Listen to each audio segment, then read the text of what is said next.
Good morning, good afternoon, good evening, wherever you are, whatever you're doing, and welcome to an Anfield Index special.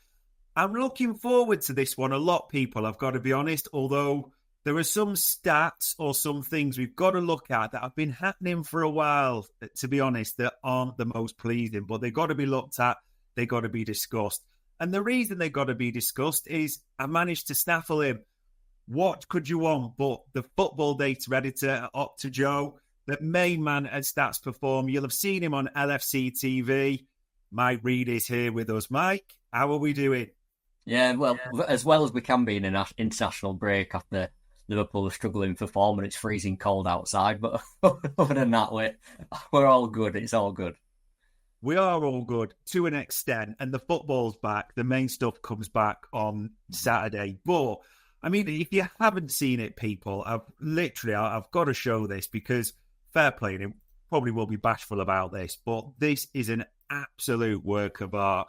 This one on Michael Reid Substack, what's happening to the champions? A question that I bet we've all been thinking about or looking at for quite a while. And I suppose there's bits that I want to go into this so much, Mike, and specific elements of the article and the stats as well. Yeah. Was this almost I don't know, was this a labour of love? Was this like, all this is factual, but it kind of gets sadder the more you read, but it's all factual, isn't it? Yeah, normally for my Substack, I just sort of write on individual games and I end up just reviewing the individual games. But we've now got to a point where we've lost that many games, 5 of the last 6 in the Premier League, 7 or 10 all comps, where I was thinking it's more than just reviewing one game now. I've got to look at what is causing this or what's behind all this. Yeah. So it was kind of, I didn't want to rant, but it kind of was a rant of, this is what I've seen. I'm no tactics expert. I'm not going to pretend to be, there's a reason I'm not working for Liverpool or something like that. I'm just writing it on Substack. But I just thought I've got to get out from what I see with the data in my job working for Opta. And I'm in a position where I can explain it more than people who don't have access to that sort of the numbers and things like that. So yeah, a labour of love is a good way of putting it. But not a pleasant thing to write, but it's out there now. It is out there. And I suppose when I look at the themes and I read the article, which I've done a couple of times, it's things that, and you'll know this obviously from the stats world, but what people just talk, people who watch the match, go to the match, they're talking about things like long passes and our weakness on that, the pressing or the lack of pressing, the build-up, how slow, how it seems to be struggling, giving away cheap goals, missing big chances, which we've still seen plenty this season, and the dreaded away form. Those are the things that your general fans talking about, aren't they? Yeah. I don't think I've not done anything that, I don't think you or I or any other Liverpool fan hasn't seen. People that go to Anfield regularly, they'll see it.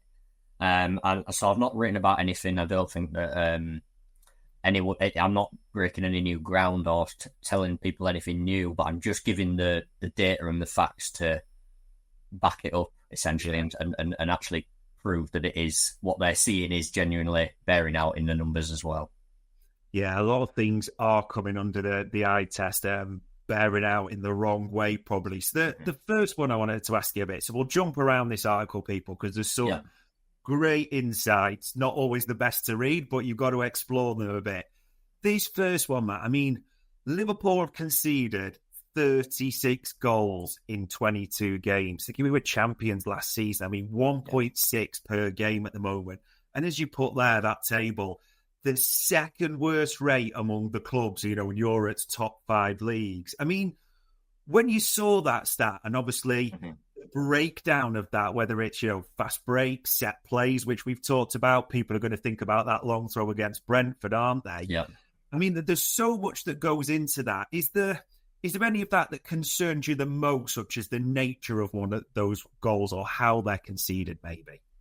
Yes, in the article I broke down, as you sort of referred to there, I broke down sort of where Liverpool are conceding those goals. So I picked up 4 things ultimately. Now, I have included the back end of last season in that table, I should add. So it's worth pointing out there's a few games where Liverpool had already won the league last season and was sort of on the beach a bit at the end of the last season, conceding goals, which is a point to be made. But even so, it's not a table you should be second in regardless. With only Wolves ahead. But what I've done is I've broken it down into 4 ways. So I've done counter-attacks, set pieces, errors, and long-range shots. Because all of those Liverpool are increasing, conceding more of than previous seasons or certainly last season. The one, I think the main one for me is the set pieces. And I think Slot's spoken about it a few times where he feels we've been unlucky, and I think he is right. Yeah.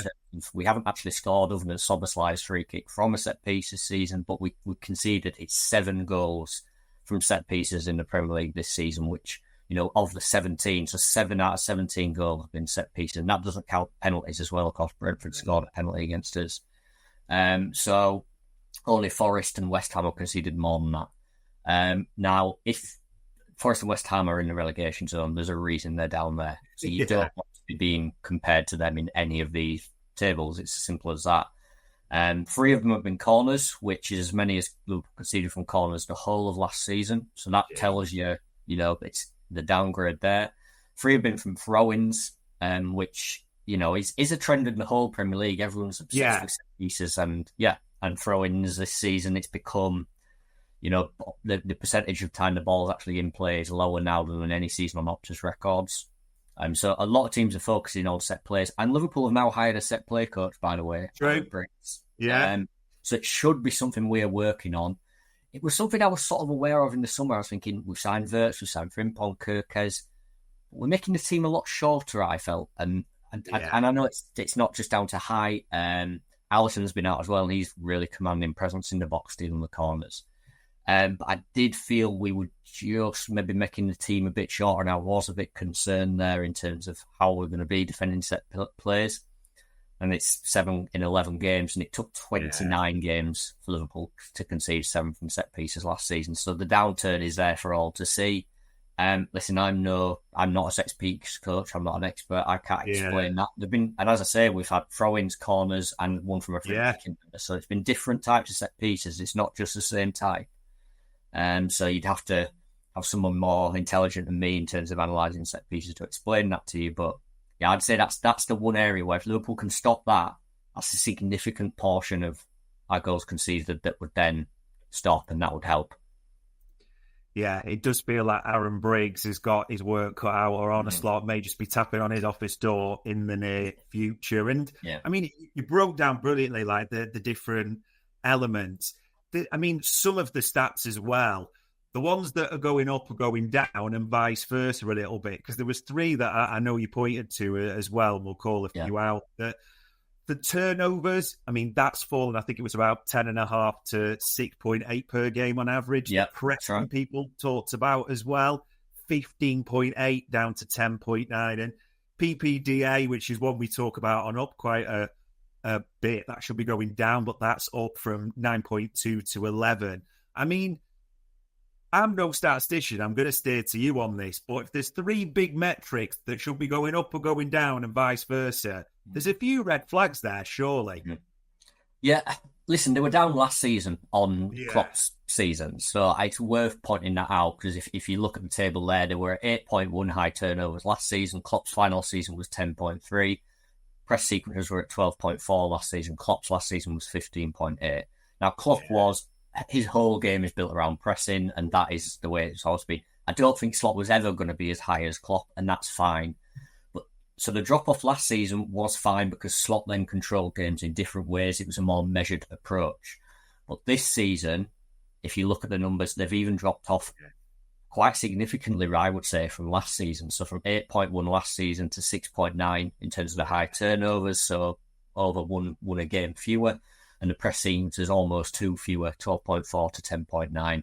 And that passes per defensive action's gone up to 11. So we're allowing teams to make, on average, 11 passes in their defensive midfield third before we stop them from actually building that attacking sequence. So that was at 10.3 last season. So it's not a huge change, but it's a drop from what was already a drop. Yeah. And for me, this is... It's sort of, I do mention in the piece, it is partly by design, because Slot doesn't want to be as gung-ho, and he did feel Klopp got a lot of injuries. And he did in his final season in particular. You can remember the team that played Chelsea in the League Cup final was missing a lot of players.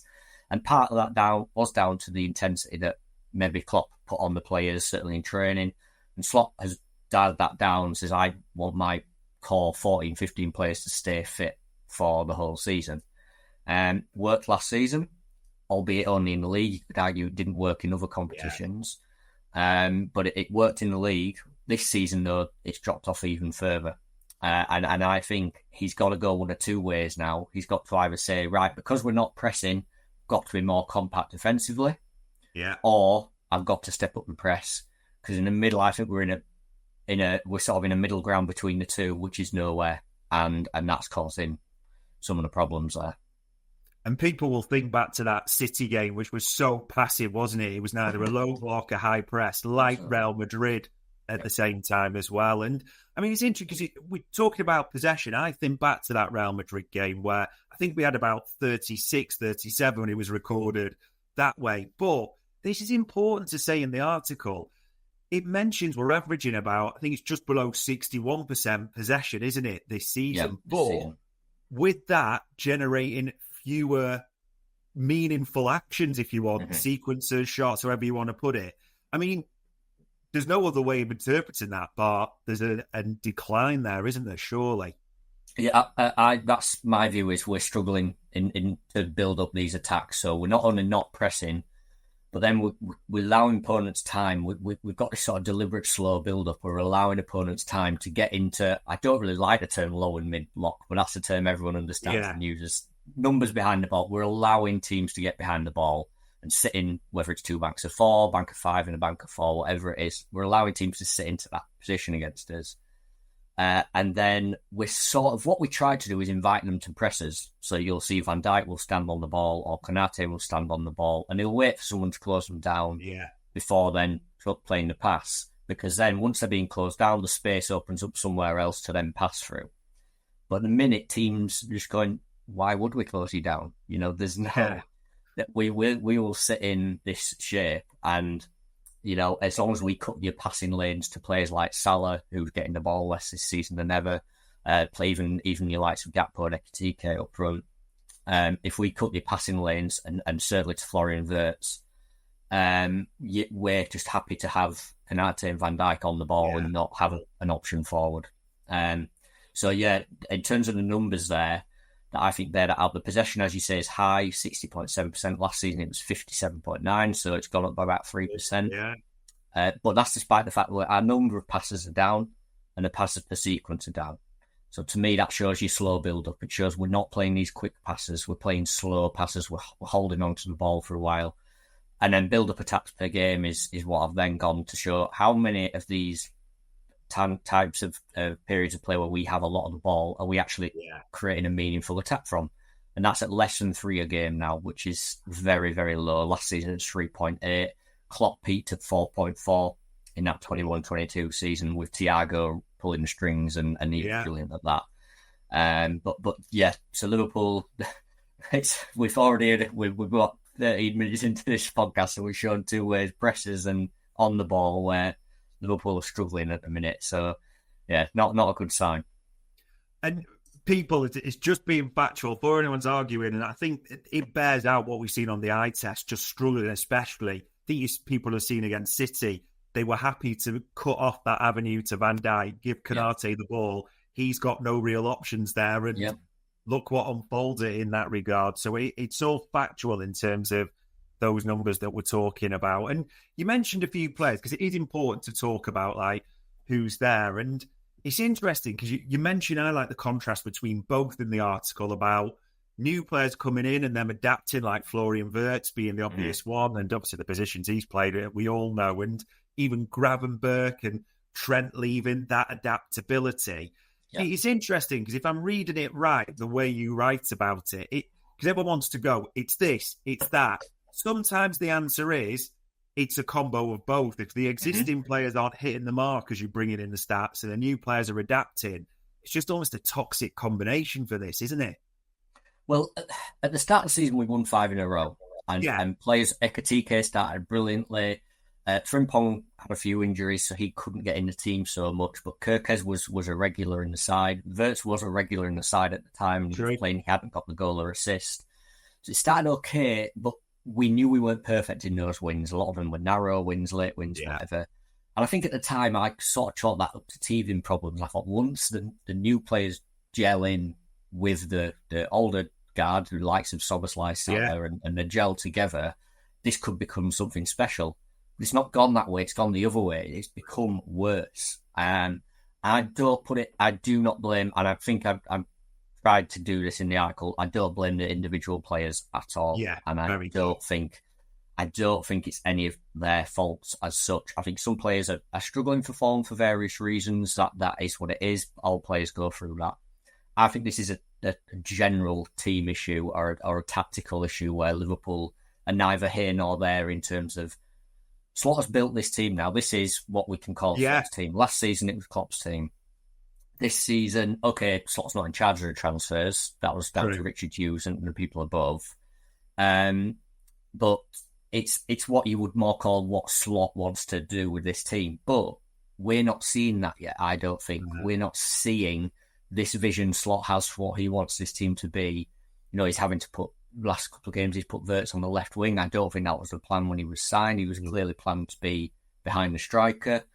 So we're having to see things like that and little adaptations like that. And it's not helping the individual players. And this is why I say it's not the player's fault. It's not Wirtz's fault he doesn't have a goal or assist yet in the Premier League. You know, it's more of an issue of the team generally. It's not Salah's fault he's getting less of the ball.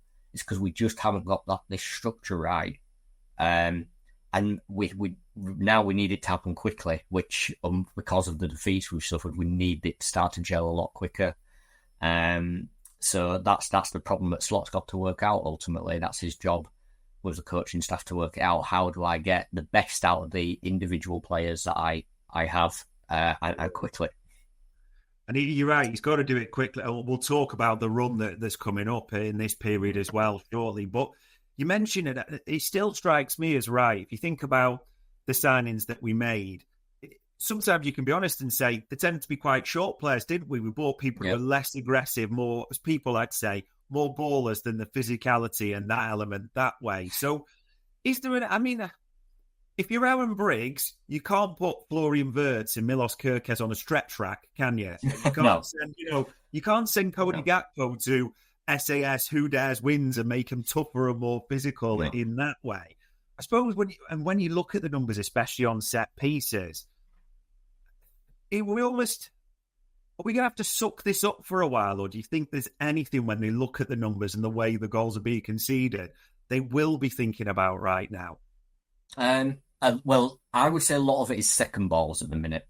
Man City scored, it was a second ball from a corner, okay, it was a shot from outside the box, but we didn't quite clear the lines properly. Even a couple of the throw-in goals have been a Crystal Palace winner against us. We cleared it initially, and then it comes back in. The Newcastle goal from a throw-in, we cleared it initially, it comes back in. So it's actually the initial clearing of the set pieces, to me, seems okay.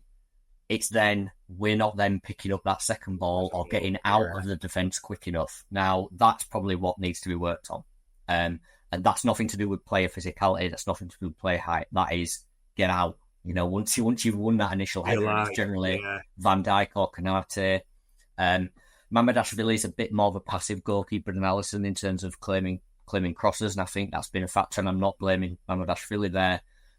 Because if we wanted him to come out for crosses more, I'm sure we'd be telling him to and trying to get him to. Yeah. So there is clearly a reason we're saying you just guard the goal. And we do have Konate and Van Dijk in that 6-yard box. We don't tend to have the mark players outside of it. And again, there's a reason for that. And those two should be the best ones at then getting out once the ball's cleared. It's then everyone else following that up. You know, if you look at the Man City goal, there was nobody closing down that shot, and that's not acceptable. And I think somebody in that team had to be going down and closing it down. So I think that's what Aaron Briggs will probably be looking at. You know, why are we conceding the second balls from these set pieces? So yeah, hopefully it's not a physicality issue there. It's just more of a, what are we doing wrong when the ball is initially cleared? Yeah, it's definitely something that they've got to be focusing on. And I mean, this got a section to itself, and quite rightly, I think we've all looked at this season, the away form, and I think you used the right word, alarming. I mean, to have lost 50% of the away games in 20, and you were honest as well in terms of there was a few probably on the beat, shall we say, or the champions. But when you put the trend that way, I mean, I've said this, just when you're talking to pals a few times, and even now it almost bears it out looking at the stats when you're reading it, Mike, that almost the way we seem a bit, I don't like using this word, but weak. We seem to lose a lot of the battles, the second balls and everything like that. Mm-hmm. I mean, is the data that distinct between Liverpool at Anfield and Liverpool away now? Yeah, it's funny because I looked at this year when you said you were going to ask me this question. I thought, right, let's actually look at the pressing numbers and the possession numbers and things like that. And it's really, honestly, it's not that different. So in 2025, the numbers for high turnovers at Anfield is 7.1 per game, and away from Anfield it's 7.2 per game. It is basically the same. Yeah. Press sequences is down slightly, 12.3 at home, 11.6 away. But that's a small difference. Possession is 60.1% at home, and it's 58.7% away. Liverpool actually have more shots per game away than they do at Anfield. It's 16.9 compared to 16.3. But it's all very close, very, very close. Yeah. But until you look at the defensive numbers, Liverpool are facing 3 more shots per game away from home than they are at Anfield. It's 9.3 at Anfield. It's 12.3 away from Anfield. Right. And then the XG's a lot higher away as well. 1.0 at Anfield, 1.3 away from Anfield. So in terms of the core, passing's very similar. There's only 5 different in terms of passes per game, which is nothing over a full game. The shot attacking numbers are very similar. The pressing numbers very, very similar. So I think the only then explanation I have as a stats person is it isn't to do with the way we're playing. It's there must be a mentality issue there, or I mean, there is obviously having Anfield behind you is a massive weapon, and when you lose that, of course, it's going to be different, and maybe players are they're more cautious away from home, maybe, or the double, the sort of thinking twice about things, and then that hesitation is leading to issues. Right. And obviously you got to deal with the fact that the home crowd's against you, and so it's hard for me to explain when the numbers are so similar, home and away, other than the defensive numbers, what's causing those defensive numbers to be so different. The only explanation I can give is that is the difference between being home and away, and that mentality of, we've got the crowd with us or against us, and we're finding it hard at the minute. And I personally think winning is a habit, which we were in last season, and losing is a habit. Now we can shrug off all the away defeats at the back end of last season. We can shrug off losing to Brighton and Chelsea when we rested everyone. We can shrug off losing to Plymouth in the FA Cup because were we that bothered at the time? No. We can shrug off losing to Spurs in the League Cup semi-final first leg because we overturned it. But suddenly you're shrugging off a lot of defeats here and you're saying, they don't matter. But it becomes a habit. And suddenly now players we're going into away games thinking, this is going to be hard. Instead of thinking we're going to win, we are coming here to win. And that's the only explanation I can give it. We've got into a habit of losing away games. It's 7 defeats in the last 10 away from home since the Man City win back in February. So since then in the Premier League, it's 7 out of 10 away defeats, last 4 in a row. It is a habit, I think, and that's all I can explain. And it's a habit we've got to work hard now to get out of. Yeah. We've got to change it fast. But